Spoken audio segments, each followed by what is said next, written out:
कोणतंही हत्यार नाही, तो नावाला देशाचा पंतप्रधान आहे, त्याच्याकडे साध्या खातं नाही, प्रत्येक मंत्र्याला स्वतंत्र खाते आणि तो कधीही ज्यावेळेस पार्लमेंटमध्ये अधिवेशन असेल, संसदेचं अधिवेशन असेल, तो परदेशी दौरे करू.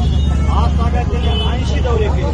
त्याच्यामुळं मंत्रिमंडळावर, पार्लमेंटवर, खासदारावर आणि भारतीय जनता पार्टीवर त्याचं नियंत्रण नाही.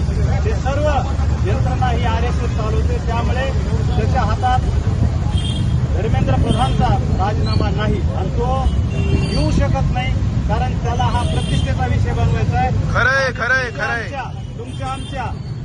तुमच्या आमचे जे राजकीय विरोधी पक्षी लोक आहेत त्यांना वेगळ्या पद्धतीनं हाताळून पाकिस्तान आणि चायनाचं हे आंदोलन आहे असं त्यांना सपोर्ट आहे असं दाखवून त्याला सर्वात महत्वाचं एकच आहे पार्लमेंटमध्ये की आता जो कायदा तयार करणार आहे महिला संदर्भात आरक्षणाचा, हा खरा इश्यू आहे. पॉप्युलेशनच्या नियंत्रणानुसार हे देशामध्ये कायदा करणार आहेत, पण हे चुकीचे कायदे होणार आहेत. त्यामुळे हे BC OBC मायनॉरिटीचं हे विरोधाचं सरकार आहे. सगळ्यात जास्तीत जास्त आपल्यावर अन्याय हे सरकार करतंय. वेगवेगळ्या कायद्याच्या माध्यमातून सरकार वेठीस धरतंय.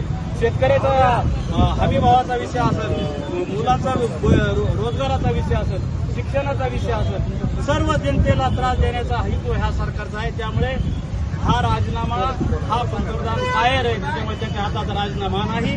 जो काय करता करविते आहे ते RSS. विरोधी पक्षाची भूमिका निवडत असताना राहुल गांधीसोबत अतिशय भाजपातील जाऊन ते पोलीस प्रशासनाने जे आहे ते कारवाई केलेली आहे, त्याबद्दल आपलं काय सांगा? राहुल गांधी हा जनतेचे प्रश्न नेहमीच पार्लमेंटमध्ये आणि जनतेच्या दरबारामध्ये मांडतात, विविध मुद्देनिहाय, आणि त्याला वेगळ्या पद्धतीनं वेगवेगळ्या खासदाराला पुढं करून नावबोट ठेवले जाते. पण जनतेच्या मनात आज राहुल गांधीबद्दल प्रेम तयार झालेलं, आपुलकी तयार झाली, सहानुभूती तयार झाली.